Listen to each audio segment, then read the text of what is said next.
We all love Allah. Have you noticed? Wallahi, go to the junkie, go to a prostitute, go to a brother who's a murderer. Tell him, brother, do you love Allah? Everyone loves Allah, but no one wants deen. No one wants deen. Brother, how can you love Allah but not have deen? No. So now there's this sick culture. Have you noticed this culture? Brother, you don't know what's in my heart. My iman is in my heart, brother. My relationship with Allah is in my heart. So now this idea of the heart, it's very poisonous. Why? Because it comes through. Brother, do you know what's in the hearts? No, I don't know what's in the heart. But really he's hiding his hypocrisy with this. So yes, everyone loves Allah, but no one wants deen.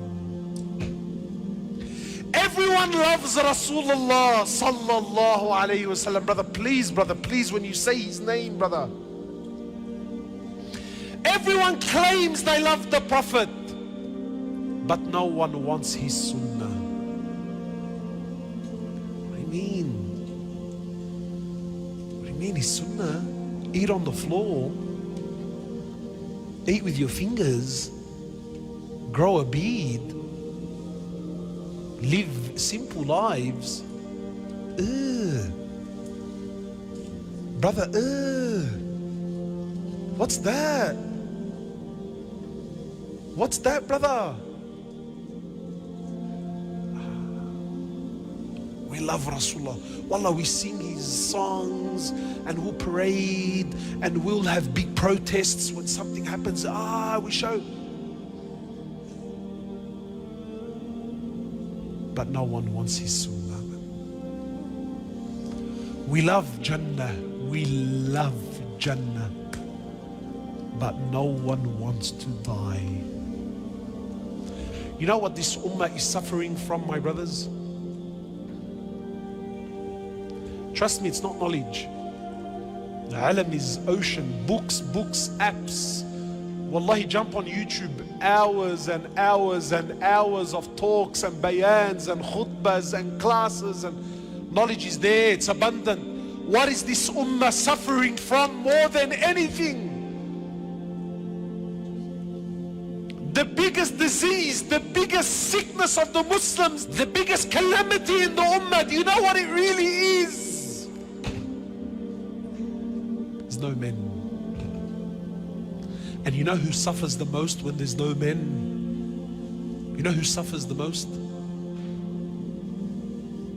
Women and children. When there's no rijal, who suffers? You know, in English they say, when the cat's away, guess who come to play? Who? When the cat's away, there's no cat.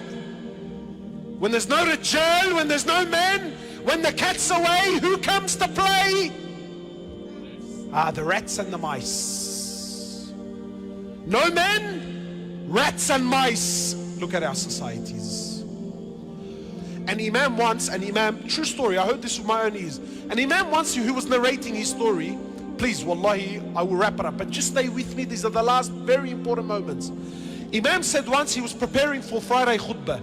He said, so I'm sitting in my office and I'm trying to prepare my khutbah. He said that my son, he was 4 or 5 years old, you know, he's driving me crazy, man. Every time I put pen to paper, he jumps on me and he wants to play. He's a little boy. So the sheikh is thinking, you know, look, ya Allah, this kid's driving me crazy. Remember, but to be a man is to be a father also. So for us, we would do, give him an iPad, get him off your back. Yeah? This is the father now. This is the 21st century father. Yeah. Give him an iPad, get him off your back. So the sheikh is saying, man, look, I need this kid off my back. I need to prepare my khutbah. How do I engage the kid? Give him something constructive. So the sheikh was saying, the imam says, he says, I had a magazine. I'm flicking through the magazine and I found a picture of the world, a globe. It was a picture of the globe. So the sheikh said, look, let me rip this page out and I'll cut it into a little puzzle. Yani I'll cut the countries into pieces and I'll give it to the boy and I'll tell him to put it together. He's thinking this will keep him busy at least for an hour. Get him off my back.